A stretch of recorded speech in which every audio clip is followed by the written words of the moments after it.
À partir du moment où tu souhaites lever et le moment où tu réussis à le faire, ça a été très très compliqué. Quand tu es une femme dans la tech, il faut démontrer pas 2 fois mais 100 fois plus. C'est une réalité. On s'est retrouvé élu meilleure application Apple Store au niveau européen. On a eu 2 offres de rachat de groupes français qui sont arrivées alors qu'on ne cherchait pas à vendre. Ça a été très vite et puis voilà, on a signé en 3 mois. Vu le nombre de boîtes très chouettes que j'ai vues déposer par la suite, je me dis qu'on a pris une super décision. Quand tu es sur ta première boîte, tu es obligé d'être très très courageux et très résilient. Et si c'est des âges où tu fais des enfants en même temps, faut tout faire en même temps, mais c'est pas impossible.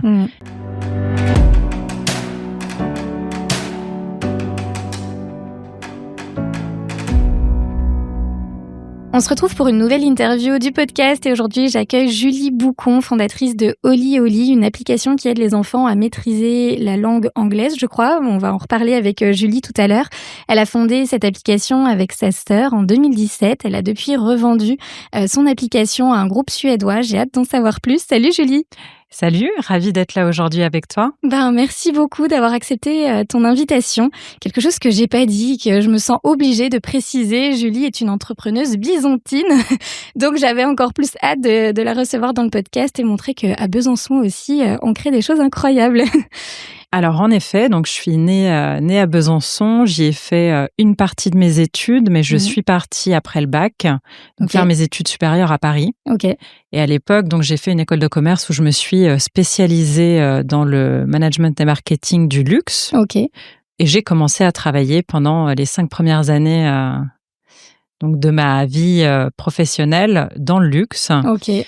Mais je dirais que le syndrome de l'entrepreneuriat m'avait déjà piqué depuis toujours. Puisque même à l'époque, dans des grands groupes comme LVMH ou L'Oréal, j'avais déjà eu des idées tech que j'ai eu le plaisir de voir sortir par la suite, notamment dans toute... l'entrepreneuriat déjà. Exactement, dans tous les outils pour aider à la formation des gens sur le terrain. Il y avait pas mal de choses auxquelles j'avais pensé. Et donc je vois la formation déjà. Oui, et la formation, ouais, très rigolo. Donc toujours cette idée de vouloir entreprendre avec ma sœur. Et on avait eu différentes idées où on avait un peu creusé le marché et on s'était dit soit c'est pas le bon timing, soit c'est pas la bonne idée. Je crois que vous démarrez en 2015 d'ailleurs en créant une école, c'est ça ? Oui, on démarre en 2015. En fait, ma sœur est partie s'expatrier donc dans ses fonctions précédentes. Elle était directrice achat chez General Electric. Et donc, elle a eu la possibilité de partir travailler donc 1 an en Chine où elle a emmené sa famille.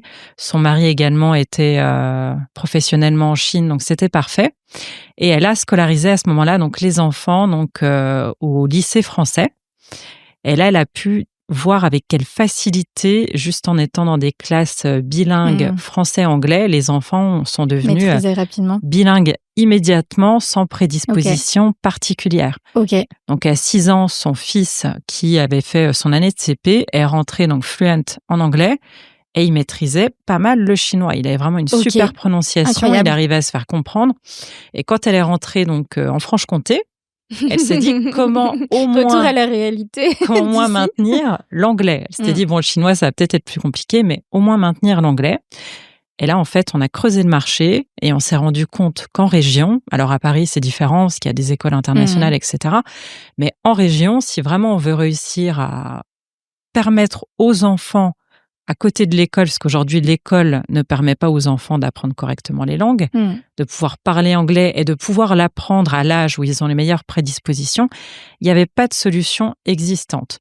Donc, elle est rentrée avec cette idée de se dire, il faut qu'on crée un outil tech pour l'apprentissage des langues pour les enfants. Et c'est là qu'est né notre centre linguistique, qui était basé à Valentin.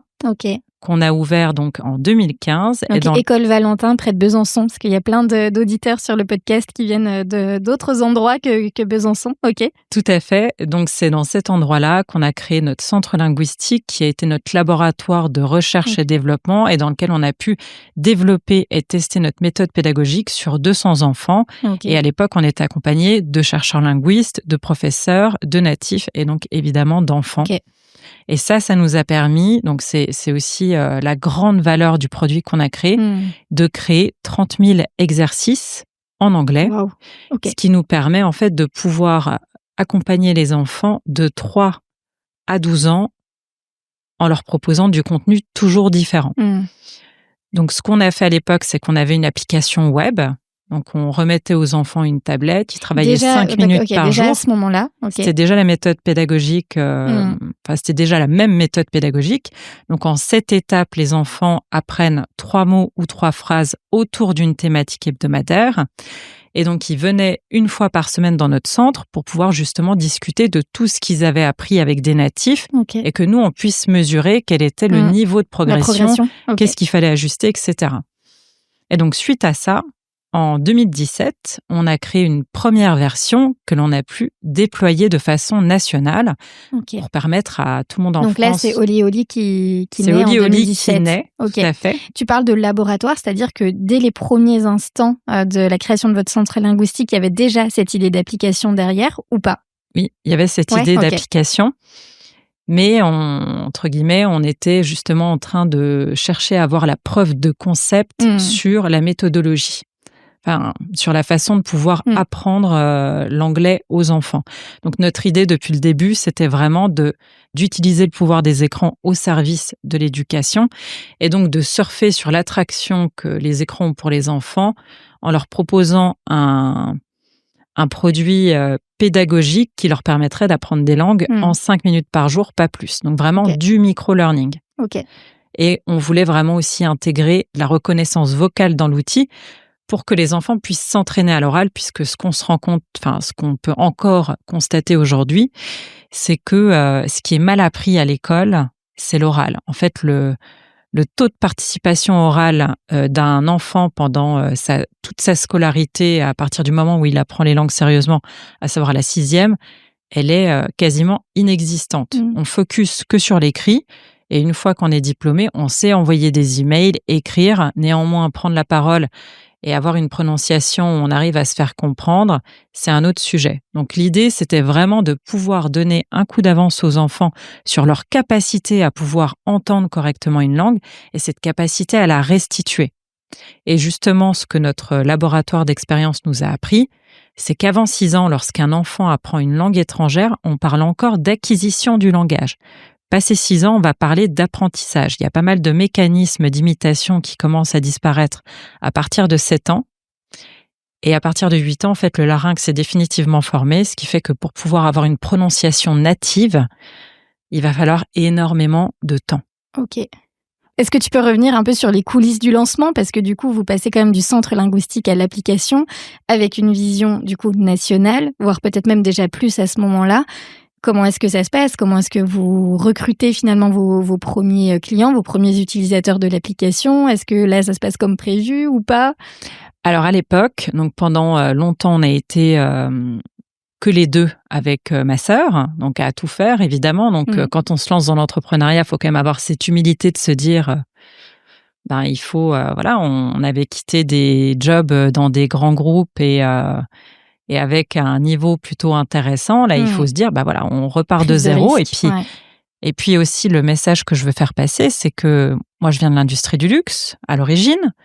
Ma sœur venait de l'industrie lourde. Ni elle ni moi n'avions aucune compétence tech. Donc, c'est vrai qu'au début, on fait des erreurs parce qu'on ne connaît pas le milieu de la tech. Et puis, c'est là où il ne faut pas faire de mauvais choix sur les personnes qui vont nous accompagner parce que ce qu'on a fait au début, c'est qu'on a fait appel à des studios d'applications pour pouvoir nous produire la technique. Et quand ça se passe bien, c'est bien, mais quand ça se passe mal, c'est compliqué. Et puis, rapidement, ça coûte très, très cher. Ouais, complètement. Donc, ce qu'on a fait, donc on a été les deux longtemps. On passait donc par des sous-traitants pour la tech, mais c'est vrai qu'on avait du mal quand même à évoluer, parce qu'on était enfermés dans des techs qui étaient pas tellement ce qu'il nous fallait. Même si dès que tu veux ajouter du coup une fonctionnalité ou autre, ça va par coût de 5 000 balles. Exactement, ça coûte vite une fortune. Et la première personne en fait qu'on a salariée, c'était notre growth hacker. C'était pour nous la possibilité de pouvoir marketer le produit, réussir à le vendre auprès des utilisateurs, etc. Donc du coup, on a lancé cette première version en mars 2017 et on a réussi à convertir nos 700 premiers utilisateurs payants partout en France. Cette première étape qui nous a permis de réaliser notre première levée de fonds. Ok.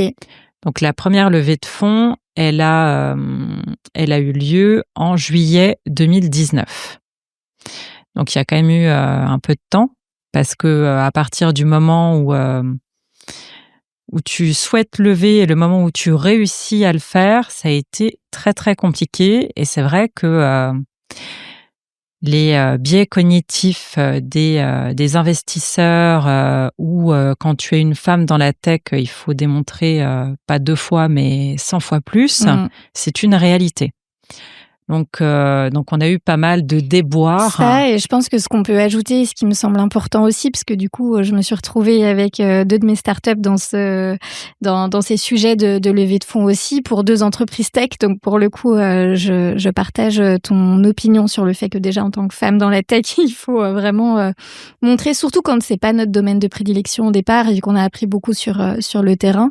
Mais malgré tout, il y a toujours une question de timing qui est super dure à jauger dans les levées de fonds. Faut pas que ce soit trop tôt, trop tard. Enfin, à un moment, c'est dur, je trouve, de se positionner. C'est quoi le bon moment ?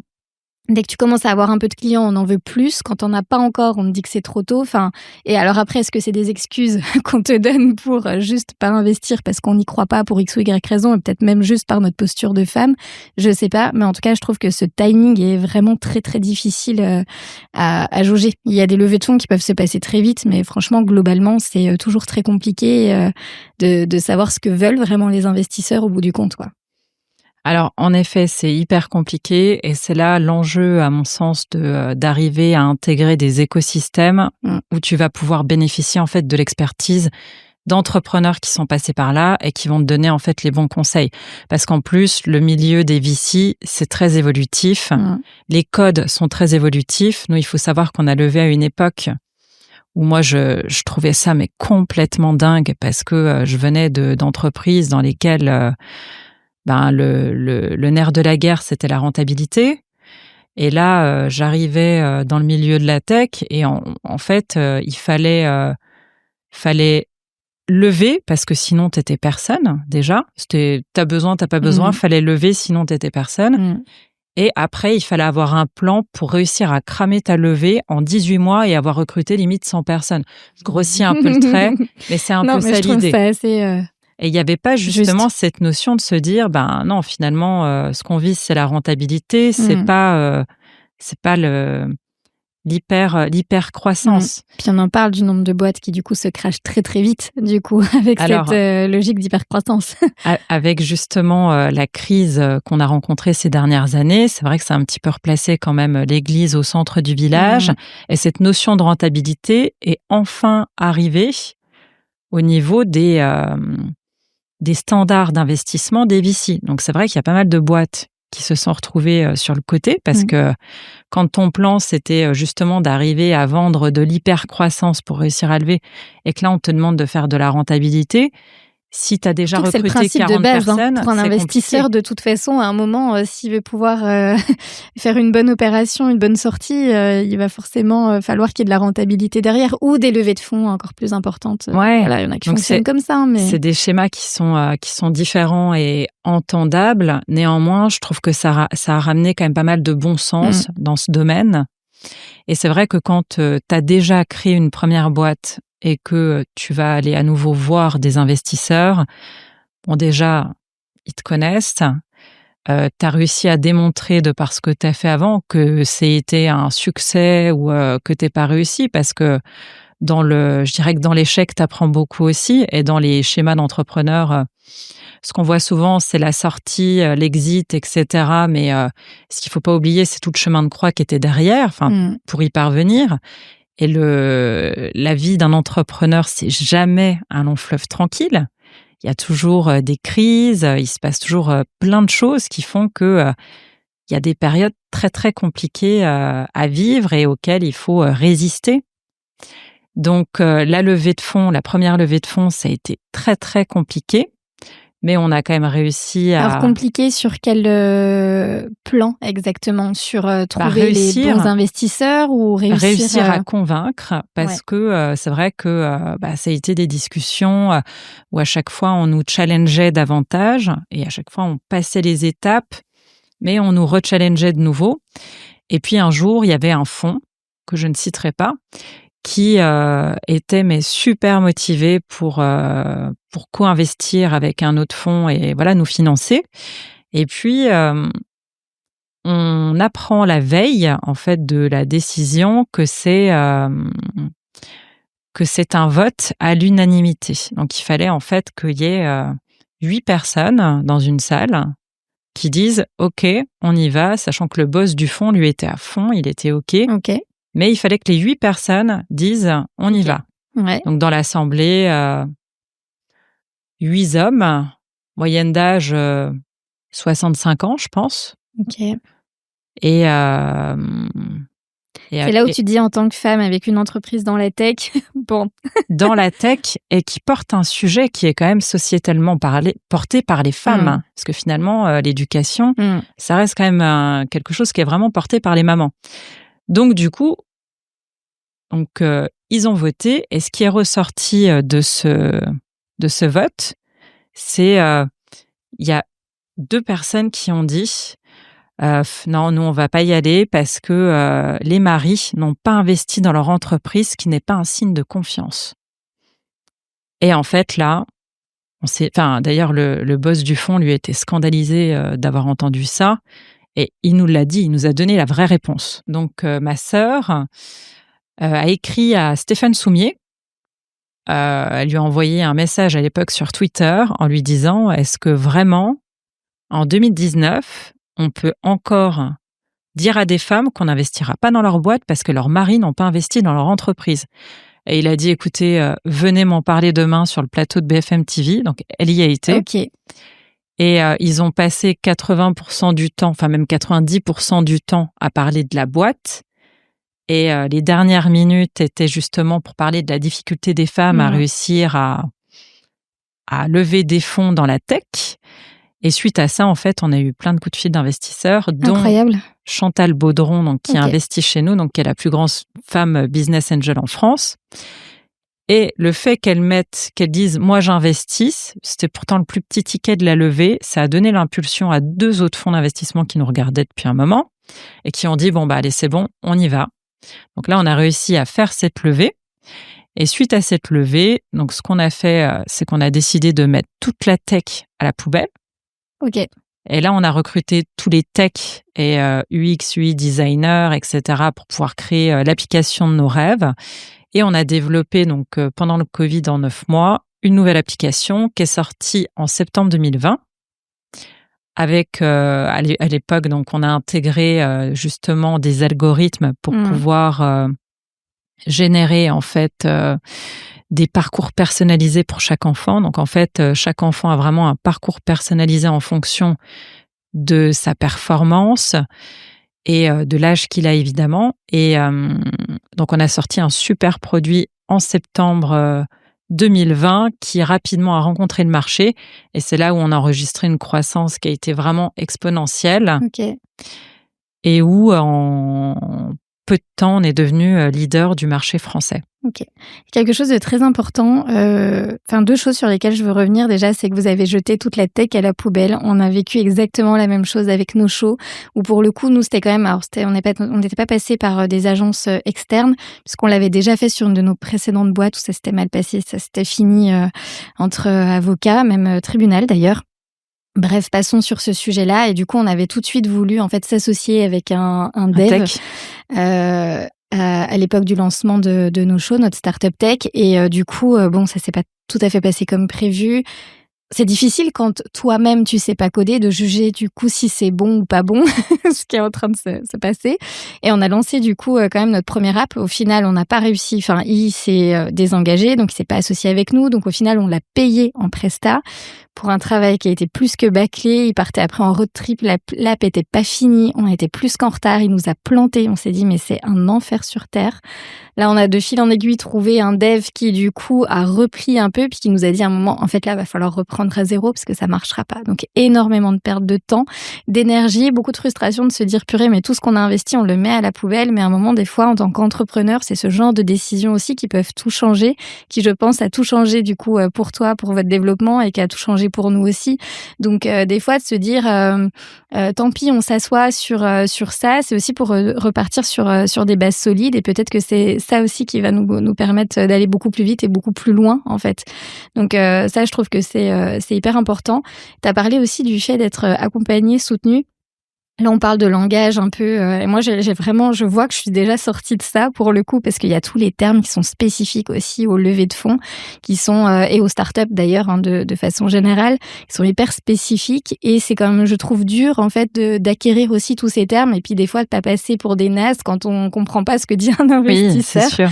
Donc c'est aussi l'avantage de pouvoir être accompagné, soutenu, de rencontrer des personnes qui vont clairement nous expliquer tout ça et qui vont pouvoir vulgariser ces choses-là pour qu'on puisse apprendre à les maîtriser, en fait. L'idée de pas avancer tout seul, quoi. Oui.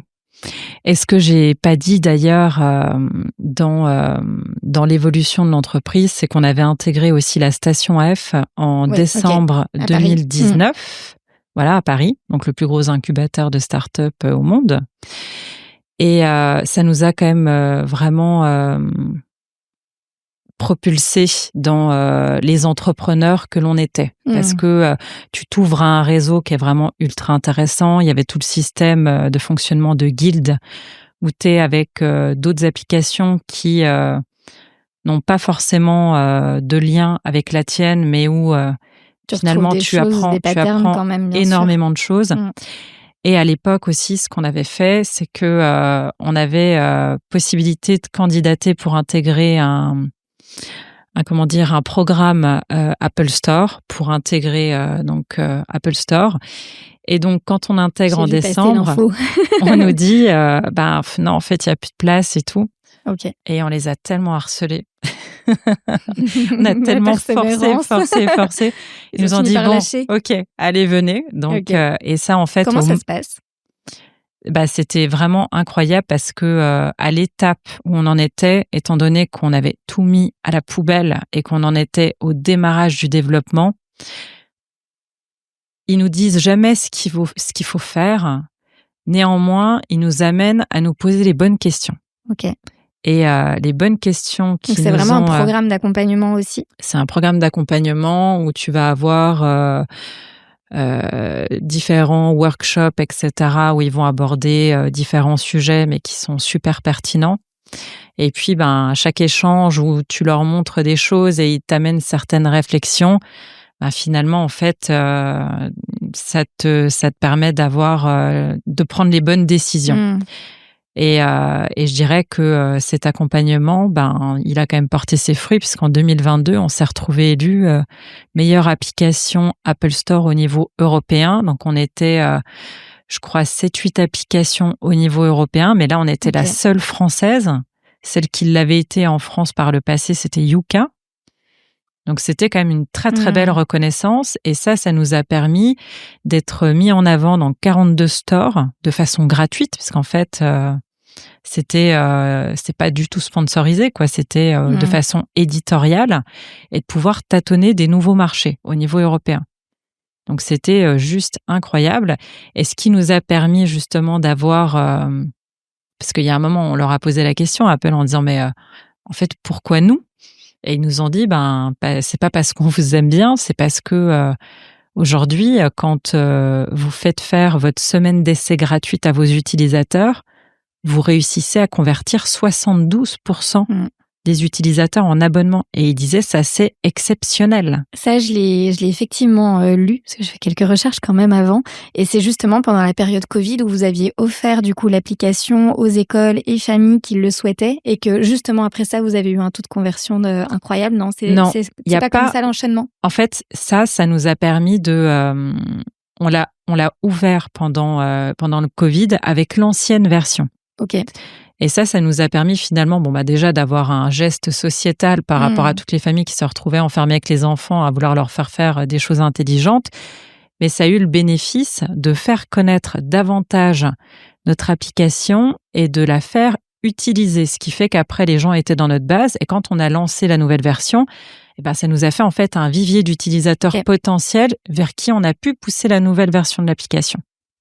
Mais l'histoire du taux de conversion, c'était vraiment lié déjà à notre business model, le fait de pouvoir le faire tester gratuitement une semaine et d'avoir cet effet waouh qui, lorsque tu le testes, finalement, on est quasiment sûr que les gens derrière vont acheter. Donc, notre enjeu, c'était vraiment plutôt de réussir à faire tester le produit pour la première fois, parce qu'une fois qu'il était testé, il était quasiment adopté. Ok, incroyable. Et avant, du coup, cette mise en avant d'Apple, parce que du coup, il y a plein de choses qui se passent, votre acquisition principale, c'est par le biais de la pub? Ouais. Ok. Donc, c'était la pub via Meta. Ouais. Et est-ce que tu te souviens encore du coup de votre coût d'acquisition client? Le problème, c'est que ça a plus tellement de valeur entre. On avait des taux d'acquisition tout à fait chouettes, mais je dirais que ça a beaucoup évolué maintenant. D'ailleurs, l'acquisition via Meta, c'est devenu extrêmement cher aujourd'hui. Mais par contre, ce que je t'ai pas dit, c'est que nous, depuis toujours, on a toujours eu cette gestion qu'on appelle de bon père de famille. Et c'est vrai qu'on a, avec notre levée de fonds, on a réussi à aller loin dans le temps. Pourtant, on a recruté 15 personnes, etc. Et l'entreprise, quand on l'a vendue, elle n'était pas encore rentable, donc on brûlait encore du cash. Okay. Mais néanmoins, on a toujours fait attention à chaque euro dépensé, et donc toujours à surveiller le coût d'acquisition, mais on a toujours eu cette stratégie de croissance organique. Donc depuis le début et au moment en fait du lancement de la nouvelle version de l'application, j'avais dealé à l'époque un partenariat commercial avec la marque de vêtements Tape à l'œil. Okay. Donc les vêtements pour enfants qui fait partie du groupe Mullier. Et en fait, à chaque fois que ils avaient des nouveaux clients porteurs de la carte fidélité ou alors tous les anciens d'ailleurs, on offrait 1 mois gratuit à l'application et en fait, il y avait un système de rémunération sur la première prise d'abonnement, etc. Okay. Et nous, ça nous permettait de nous faire connaître.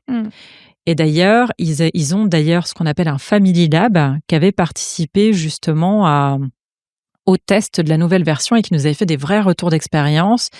Et le fait que ce soit validé par leur Family Lab, ça permettait finalement aux clients porteurs de la carte fidélité d'utiliser le produit en toute confiance. Et au moment du lancement de l'application et pendant, on va dire, les périodes où le partenariat était très, très actif, ça représentait quand même 10% de nos utilisateurs. Donc, c'était pas rien. Okay. Et des partenariats comme ça, pas commerciaux, mais des partenariats aussi gratuits, on en a initié énormément.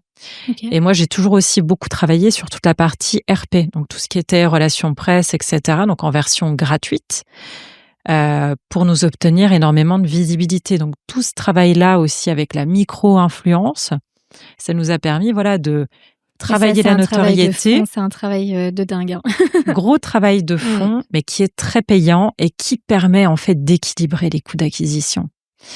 Donc, dans ton investissement global et dans la masse des utilisateurs, quand notamment il y a aussi des sujets de levée de fonds, c'est super important.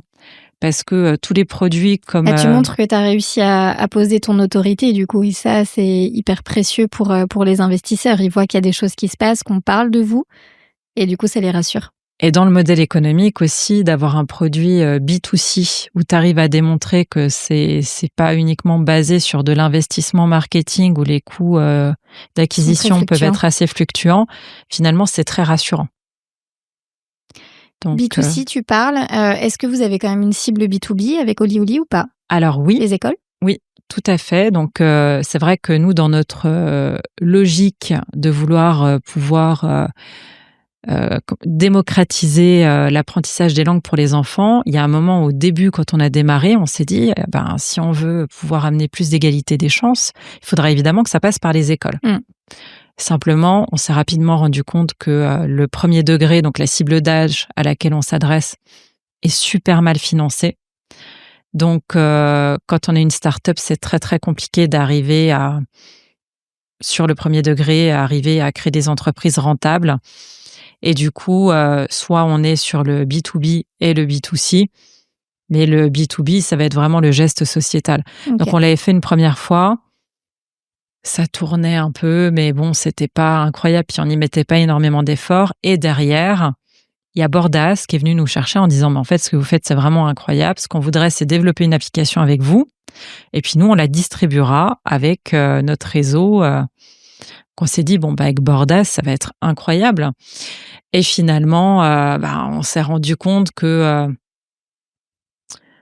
ok, c'est Bordas, mais néanmoins, c'est un marché qui est extrêmement compliqué à pénétrer parce que aussi les écoles sont très très mal numérisées de façon très hétérogène, et il n'y a absolument pas de logique aussi de stratégie d'achat de ressources. Ça commence un peu à se faire, mais c'est encore très hétérogène. Pour le coup, voilà, là on est en 2025, tu parles de ça, on est en quelle année du coup ? Donc, quand on a commencé à bosser avec les écoles, c'était en 2018. Ouais, bon, donc effectivement, les choses ont encore évolué, puis devront encore évoluer, mais il n'y a pas de volonté réelle de permettre aux enfants d'apprendre les langues dès les primaires. Même si les professeurs des écoles ont l'obligation de le faire à raison de 2 fois 45 minutes par semaine à partir du CP. Mais le problème, c'est qu'aujourd'hui, ils n'ont pas l'obligation pour être professeurs des écoles de maîtriser l'anglais. Donc, c'est un peu compliqué. Ils n'ont pas de méthode commune d'apprentissage. Ils ne parlent pas anglais. Donc, c'est pour ça que les ressources finalement numériques peuvent être une chance pour les professeurs de pouvoir réussir à créer ce bain de langue quotidien. Mais malheureusement, il n'y a pas d'investissement du gouvernement dans ce sens aujourd'hui. Après, tout l'intérêt aussi pour les parents de prendre conscience de l'importance de tout ça. Moi, je sais que je ne maîtrise pas du tout l'anglais.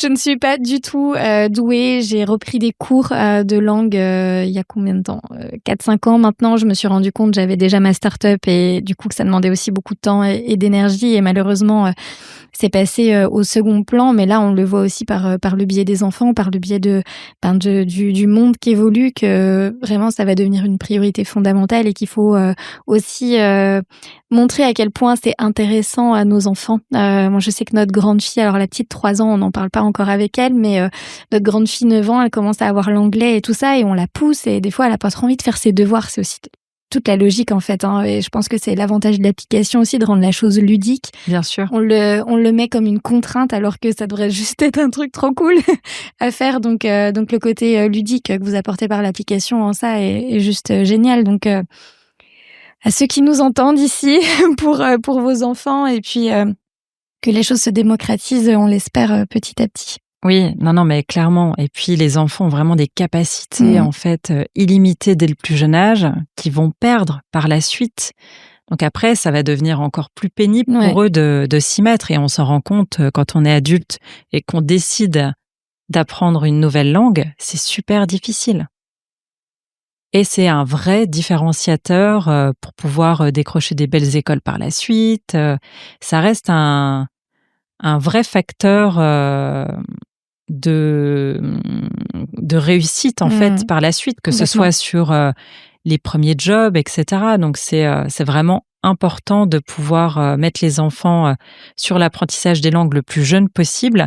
Et nous, on s'en est rendu compte, en fait, notre cible, elle n'est pas du tout CSP+. Alors, il y a des CSP+, qui sont en région, évidemment, qui choisissent notre solution. Mais en fait, elle est très mass market. Tous les parents aujourd'hui ont cette conscience de se dire, mon enfant, il faudra qu'il parle au moins l'anglais, quoi. Donc, et pour ce faire, des solutions comme des applications, eux, ça les déculpabilise parce qu'ils se disent, je fais quelque chose. Je peux laisser mon enfant devant la tablette, c'est OK. Oui, et à faire quelque chose d'intelligent qui leur permettra d'avoir plus le goût de l'apprentissage des langues par la suite. OK, incroyable. Tu parlais de la première levée de fonds, il y en a eu d'autres, du coup ? Alors, en 2022, en fait, on a justement souhaité à nouveau lever des fonds parce que nos investisseurs nous poussaient à fond. Ils nous disaient, mais attendez, mais regardez la croissance, elle est dingue. Enfin, tout était super aligné. Donc, on a commencé à creuser le marché pour pouvoir à nouveau lever des fonds et on a senti que le marché commençait à se resserrer. Okay. Donc, en fait, il y avait vraiment les premiers indicateurs de ce qui s'est passé après en 2023-2024. Et les fonds d'investissement commençaient déjà à se mettre en retrait et à ne plus investir. Donc, être plus passif en attendant de voir comment les choses évoluent, quoi. Exactement. Donc du coup, ce qu'il faut savoir, c'est que le groupe suédois qui nous a rachetés, ça faisait 1 an et demi qu'ils nous sollicitaient. Okay. Et nous, on n'était absolument pas dans cette optique-là. Donc en fait, on leur répondait pas. Ok. Et du coup, on a eu 2 offres de rachat de groupes français qui sont arrivées, alors qu'on ne cherchait pas à vendre. Ok, parce que là, on est d'accord qu'à ce moment-là, nous, dans on votre cherchait à lever des réflexion, fonds. c'est toujours lever des fonds. Ok. Nous, on voulait lever des fonds. Et en fait, c'est des offres de rachat qui sont arrivées. Ok. Et quand on a les 2 Français qui sont arrivés, on s'est dit, bon, on va quand même peut-être regarder, parce que si on n'arrive pas à lever, plusieurs possibilités. Soit ça peut mal se passer, soit après, peut-être il faut couper l'équipe en 2, chose qu'on voulait pas faire. Enfin, voilà. Ou peut-être on vise une croissance beaucoup moins rapide. Enfin, ça changeait complètement la stratégie. Donc, on s'est dit, on va quand même regarder quelles sont les offres. Et c'est là où on a fait rentrer aussi le Suédois dans l'analyse, parce que on s'est dit, il faut regarder toutes les possibilités. Et finalement, en fait, les Suédois, depuis le début, il y a eu un matching. Enfin, les 2 entrepreneurs qui ont lancé ce groupe, on était très alignés sur la vision. Eux, ils avaient lancé des applications aussi B2C, mais avec un ancrage très scientifique, donc pour les maths, les sciences, etc. Et derrière, en fait, ils avaient fait de la croissance externe en rachetant d'autres boîtes. Et donc là, l'ambition pour eux, c'était, parce que c'est un groupe qui est coté en bourse, l'ambition pour eux, c'était de racheter 3-4 boîtes en même temps en décembre 2022, sachant qu'on a commencé à discuter avec eux en septembre. Donc du coup, ils nous ont dit, mais ça fait 1 an et demi qu'on essaye de vous contacter, etc. Et ça veut dire aussi que ça laisse peu de temps pour prendre la décision, parce que pour le coup, un rachat rapide, je l'ai connu. Nocho, pour le coup, entre les vraies discussions...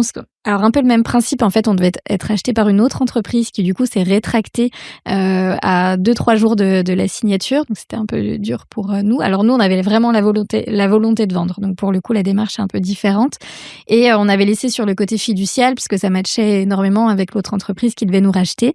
Et du coup, ça s'est pas fait. On a recontacté fiducial. Et là, entre la prise de contact et du coup le rachat, il s'est passé 3 mois. Donc, grosso modo, comme vous, ça allait très très vite, mais nous, on savait qu'on voulait vendre, ce qui n'était du coup pas du tout votre cas. Nous, on savait pas encore. Et puis, en fait, quand tu vends ta boîte, il y a énormément de choses à faire au niveau structuration, paperasse. Enfin, c'est un truc de malade. Les audits, vous avez eu beaucoup d'audits, j'imagine. Oui, et les audits, etc. Enfin, c'est... Et puis, quand t'es pas dans l'ambition de vendre, t'as pas préparé tout ça. Donc, il faut aller très, très vite. Donc, j'avoue qu'à partir du moment... Je sais pas si je vais te rassurer ou pas, mais on n'avait pas anticipé tout ce que ça demanderait. Et les audits, on a vraiment eu l'impression d'être passé sous un rouleau compresseur, que tout était analysé en long, en large, en travers. On avait l'impression qu'on allait finir par trouver quelque chose qui allait pas et qui allait remettre en question la vente. Enfin, mais c'est normal, ils rachètent. Donc, il faut qu'ils aillent regarder partout, notamment la tech, qui est un gros sujet, encore une fois, que nous, on ne maîtrisait pas. Et du coup, il y avait toujours cette appréhension de se dire, j'espère juste qu'on a choisi la bonne équipe, que ça a été bien fait et que ça va fitter, quoi. Tout à fait. Et puis là, en plus, on se revendait à un groupe international. Donc, c'était des moments super intéressants, franchement très enrichissants. Maintenant, il a fallu faire tout très vite et jusqu'à la signature, mais on était... À quel moment dans le processus vous vous dites, en fait, OK, il faut vendre? Dans le process, rapidement, quand on est rentré, en fait, dans le process en septembre, que là, on a vu les offres qui commençaient à s'aligner, etc. De toute façon, à partir du moment où tu commences à signer une LOI, après, t'es coincé, tu peux plus discuter avec les autres. Et t'as aussi le risque que potentiellement, ça n'aille pas au bout. Et après, tu peux reprendre la discussion avec les autres. Mais là, en l'occurrence... ça a été très vite et puis on a signé en 3 mois. Parce qu'au final, du coup, vous n'aviez pas forcément tu parlais de levée de fonds juste avant. Tu sentais que ça allait pas forcément prendre sur la levée de fonds et qu'il fallait quand même plutôt prendre cette voie-là? On avait un gros doute, franchement. Nous, notre ambition, c'était de devenir le Babel des enfants. Donc, on avait vraiment cette ambition de commencer à aller aux États-Unis et c'était pour ça, en fait...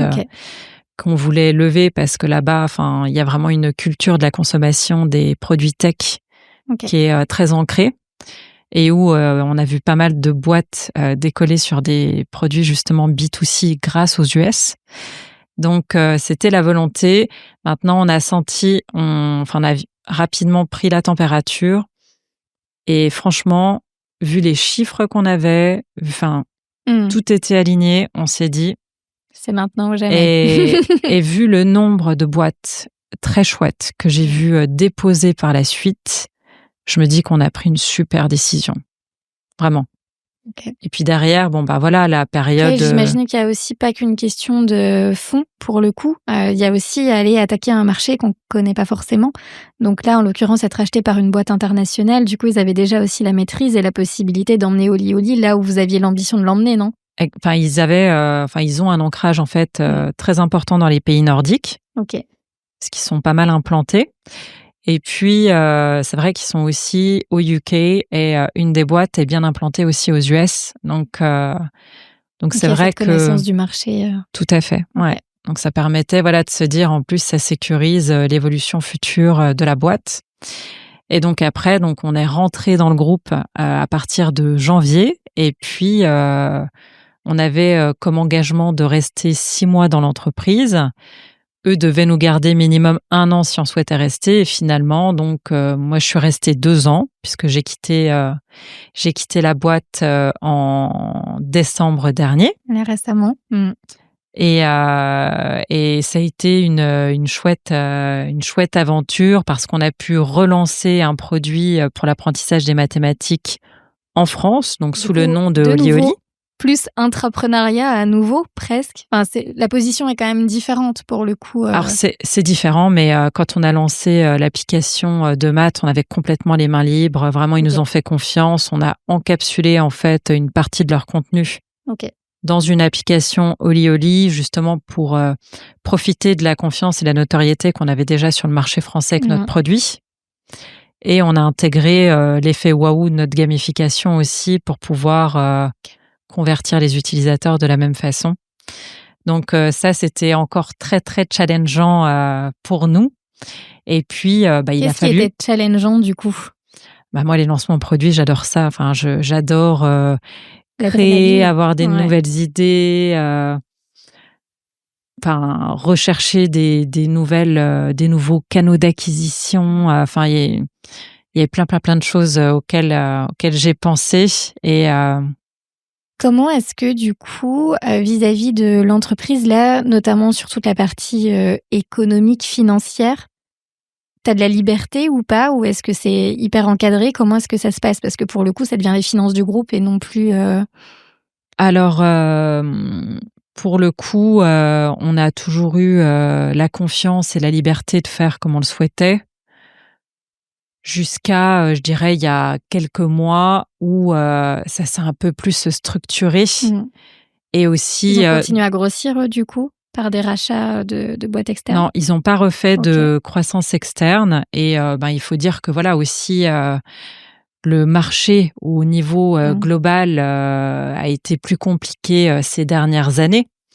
Donc, c'était plus... l'ambition, c'était plus de structurer et puis d'arriver à créer quelque chose de solide, en fait, pour qu'il y ait un bon fonctionnement. Et c'est vrai que nous, ces derniers mois, on s'est aussi beaucoup concentré sur cette partie d'arriver à bien intégrer les équipes, etc.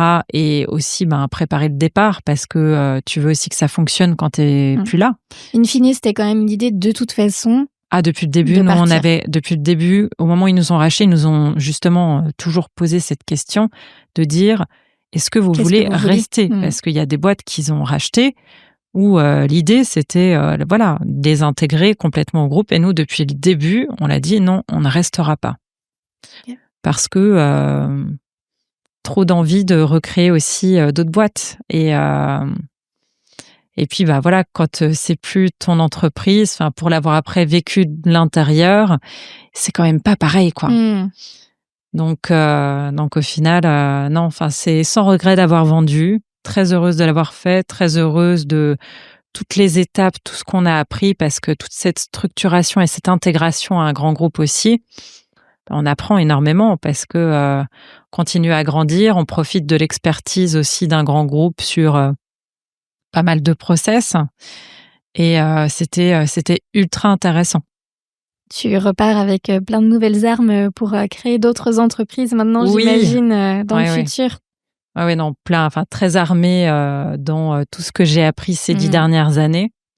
Et puis, je profite aussi en ce moment pour me former à l'IA et à tous les outils no-code qui te permettent justement d'automatiser pas mal de choses quand tu crées une boîte, ou de pouvoir potentiellement aussi aider des boîtes déjà créées à pouvoir justement intégrer ces outils pour gagner des heures chaque semaine, et puis réussir à automatiser des tâches chronophages où on n'a aucune valeur ajoutée finalement. Ouais, clairement. Donc je me forme et je m'intéresse à tous ces outils en ce moment. Je profite de cette période pour pouvoir regarder en profondeur tout ça. Parce que je pense ça que s'arrête jamais vraiment, en fait. Non, puis je pense que quand tu t'arrêtes, t'es malheureux. Ouais, c'est clair. Donc, de belles choses qui nous attendent. On en parlait toutes les deux en off, et c'est l'occasion aussi de faire passer le message. Je sais qu'il y a encore beaucoup d'entrepreneurs qui ont eu peur, en fait, de l'arrivée de l'IA, de la perte, du coup, de compétences sur certains sujets. Mais l'IA ne nous remplacera jamais totalement. Par contre, à nous de comprendre aussi ce qui se joue maintenant. Je pense qu'on a une mutation aujourd'hui du marché qui est juste phénoménale. En plus, avec toutes les crises qu'on a traversées sur ces dernières années. Pour être entrepreneur comme toi depuis 12 ans maintenant, je sens que l'entrepreneuriat d'il y a 10-12 ans et l'entrepreneuriat aujourd'hui n'a plus rien à voir. C'est là où il faut comprendre. C'est difficile de se remettre en question aussi, de se dire il faut aller chercher de nouvelles compétences. Je peux pas rester sur mes acquis. Il faut toujours sortir de sa zone de confort. Mais c'est aussi comme ça qu'on continue à faire des choses incroyables et continuer à être dans le move, je crois, du marché aussi, et puis pas laisser son entreprise mourir à petit feu et se laisser dépasser par d'autres qui auront compris ces enjeux-là. Ah ouais, c'est tout à fait ça. Et c'est vrai que c'est pas toujours évident quand t'es à la tête d'une boîte de lever la tête du guidon et d'arriver à prioriser ce qui te paraît secondaire aujourd'hui. Mais je pense qu'en fait, tous ces outils-là, ceux qui vont prendre le pas de les intégrer aujourd'hui, vont gagner un temps colossal. En revanche, ceux qui le feront pas, je pense que ça va être la décroissance à venir qu'ils n'auront pas vu venir. Complètement. Julie, je voulais quand même qu'on aborde un sujet, si c'est OK pour toi, s'il n'y a pas trop de tabou, qui est du coup le montant de la revente de Oli Oli, parce que je trouve qu'il y a beaucoup trop de tabous autour de ça, beaucoup trop de mauvaises croyances aussi. J'ai pas le montant exact, mais je crois que tu as vendu plus de 3 millions Oli Oli, c'est ça ? Oui, c'était 3,6 millions, ouais. Voilà, 3,6 millions. Je voudrais juste qu'on revienne sur ce sujet de la valorisation, de ce qui nous revient in fine, sans forcément donner exactement les chiffres, mais parce que je trouve que véritablement, les gens, mais même les entrepreneurs, ne se rendent pas réellement compte de ce que c'est vendre une boîte, de tout ce que ça implique. On vend, mais après, il y a des engagements à tenir. Exactement. Pour nous aussi en tant qu'entrepreneurs. La gap. Voilà. Je suis passée par là moi aussi. Alors sur une autre valorisation, nous, l'entreprise a été valorisée, revendue 460 000 €. Nous avons vendu le fonds, nous n'avons pas vendu la société. Donc in fine, on a dû rembourser l'endettement, plus effectivement payer cette fameuse flat tax. Donc il se passe beaucoup de choses en fait après la revente, et pour le coup le gap est énorme entre ce qu'on a vendu, ce qu'on en retire. Alors ça veut pas dire qu'on repart sans rien, ça veut juste dire qu'il faut faire attention avec ces chiffres et la façon dont on les intègre, et c'est la même chose d'ailleurs en levée de fonds. La valorisation, ce n'est qu'un chiffre finalement sur le papier, et derrière ça il y a plein de choses qui se jouent finalement. En effet. Oui, tout à fait, parce que quand tu vends ta boîte, tu as des investisseurs, si tu as levé, qui étaient aussi dans l'entreprise, et puis tu peux avoir de la dette également, donc c'est à considérer dans ce qui te restera à la fin. Donc ça, c'est vraiment très important qu'on puisse l'entendre et qu'on se dise pas juste cette personne a vendu 460, cette personne a vendu 3,6 millions. Encore une fois, il y a beaucoup de choses derrière. Du coup, ça m'amène une question, parce que tu parlais effectivement des investisseurs. Tout le monde était aligné avec cette idée de revente, parce que j'imagine qu'il y avait aussi une décision quand même collective avec les investisseurs. Oui, non, ça n'a pas été simple. En fait, sur les investisseurs, oui, il y en avait 2 qui ont vraiment collaboré. Ça a été vraiment hyper vite, et un troisième qu'il a fallu driver, et c'est là où on a transpiré, vraiment jusqu'à la dernière minute. Mais ça s'est bien passé. Mais c'est vrai que il faut quand même les convaincre, et il faut qu'ils te fassent confiance aussi, parce que c'est quand même aussi, ils sont actionnaires de ta boîte, donc ils ont aussi des enjeux financiers. Ça représentait importants. Combien de pourcents du coup au total les investisseurs? Alors nous à l'époque on avait vendu, c'était 23%. Ok. Puisqu'on n'avait pas refait de levée, donc. Ok. Bon, incroyable, une aventure complètement incroyable. Oui, du coup, incroyable, merci d'avoir partagé et en famille, ça. donc c'était. Oui. Vraiment très chouette, ouais. Oui, avec ta sœur, tu me confiais tout à l'heure en off aussi que tu es aussi maman de deux petites filles, c'est ça? Enfin, deux petites grandes filles, du coup, qui grandissent vite. Donc, faut réussir à jongler avec tous ces rôles, mais on en parlait aussi toutes les deux. On est capable, en fait, d'être des femmes, des épouses, des mères, des entrepreneuses. Enfin, on peut. Alors, c'est pas forcément toujours évident. La notion d'équilibre est, je crois, en mouvance constante. Oui, mais après, quand tu es entrepreneur, je pense qu'une des plus grandes qualités, c'est l'adaptabilité. Et je dirais que, moi, l'avantage que j'ai eu là-dedans, quand j'ai eu ma première fille, en fait, à l'époque, j'étais salariée. Et j'ai quand même assez souffert de ces 2 mois et demi de congé maternité où il a fallu que je confie mon bébé et que je parte rebosser. Et c'est vrai que là, en fait, j'ai eu une perte de sens complète. Ça a été un peu un déclic où je me suis dit, j'ai envie de changement. Et entre-temps, ma sœur a eu son idée. Donc, en fait, tout était vraiment aligné, quoi. C'était incroyable. Et quand on a décidé de créer la boîte, j'étais enceinte de ma deuxième fille. Ma première fille était très petite parce qu'elles ont que 17 mois d'écart. Et c'est vrai que elle m'a parlé de l'idée et je lui ai dit, mais allez, go, quoi. Enfin, il n'y a pas un moment où je me suis dit, ça va être compliqué et ma deuxième fille, j'ai pas eu de crèche avant ses 9 mois. Donc, je faisais les rendez-vous investisseurs avec elle, au centre linguistique, je l'avais, etc.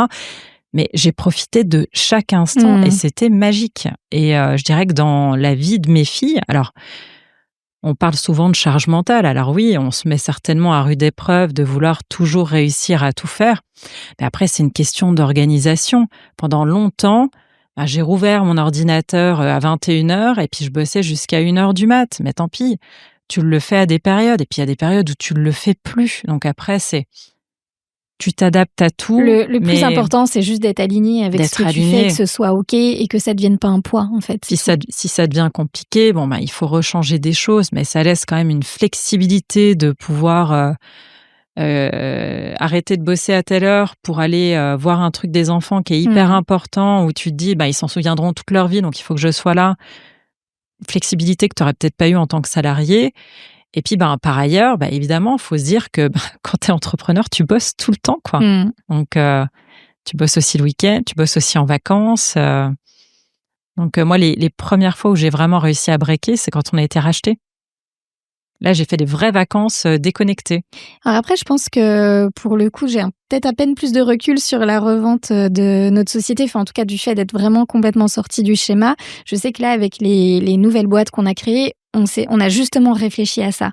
Comment ça pouvait ne pas dépendre de nous totalement, mais ça va un peu dans le sujet que tu parlais tout à l'heure d'automatisation d'IA et de pouvoir justement breaker beaucoup plus facilement. Parce que moi, effectivement, à un moment, ma charge mentale était juste devenue trop importante. J'arrivais plus à gérer. J'avais l'impression que je faisais tout à moitié. C'était vraiment devenu difficile. Là, aujourd'hui, j'ai retrouvé un équilibre de vie. Les lundis, vendredis, on récupère les enfants à 16h30. Enfin, voilà ce qui n'aurait jamais été possible dans notre vie d'avant, où pour le coup, on avait juste des horaires de dingue et le soir, fallait vite se dépêcher de faire le bain des enfants, les coucher pour retravailler derrière. Ça, aujourd'hui, notre réalité, elle a énormément changé, mais on apprend. Et puis, ça veut pas dire que des fois, on n'est pas obligé d'avoir de nouveau des périodes de rush où pour le coup, on est de nouveau à fond dedans. Et parfois, les enfants nous disent « Bon, c'est quand vous arrêtez de travailler, ça nous arrive. » Du coup. Mais ça, c'est en mouvance constante. C'est le bénéfice aussi de l'expérience parce que je dirais qu'à l'avenir, avec ce que j'ai appris, tu arrives à recréer des boîtes où tu n'es plus dans ce rush. Mais quand tu es sur ta première boîte, tu es obligé d'être très, très courageux et très résilient. Et si c'est des âges où tu fais des enfants en même temps, faut tout faire en même temps, mais c'est pas impossible. Puis après, les enfants grandissent. Après, c'est plus facile. Donc, faut y aller. Merci de partager tout ça. J'ai eu les 2 filles, alors pour le coup, j'avais déjà démarré dans l'entrepreneuriat. Anna, la plus grande, est arrivée à peine 1 an après la création de la société. Margot, en plein processus du coup de vente de notre start-up. Donc c'est clair que c'est pas toujours évident, mais c'est possible et ça faut vraiment le retenir. Et je trouve que c'est aussi des valeurs incroyables qu'on transmet à nos enfants. Moi, je le vois. Je sens qu'elle commence déjà à comprendre ce que c'est une entreprise, comprendre le commerce, et je trouve que c'est aussi des choses importantes qui vont leur être utiles de toute façon à un moment. Ouais, dans la transmission des valeurs, c'est essentiel. Bon, Julie, si tout ça était à refaire? Ah mais 1000 fois. D'ailleurs, tu vas te relancer, on a hâte d'en savoir plus. Il y a des choses qui du coup sont encore en train d'émerger pour le futur en tout cas. Je réfléchis à différentes choses aujourd'hui, il n'y a rien de... On en saura plus dans quelques mois. Ouais. Pensez à aller suivre Julie sur les réseaux pour être au courant de ces nouvelles aventures. Merci beaucoup Julie pour ton passage dans le podcast, et puis tout de bon pour ce futur entrepreneurial et personnel. Merci beaucoup à toi pour cette invitation, j'étais vraiment ravie.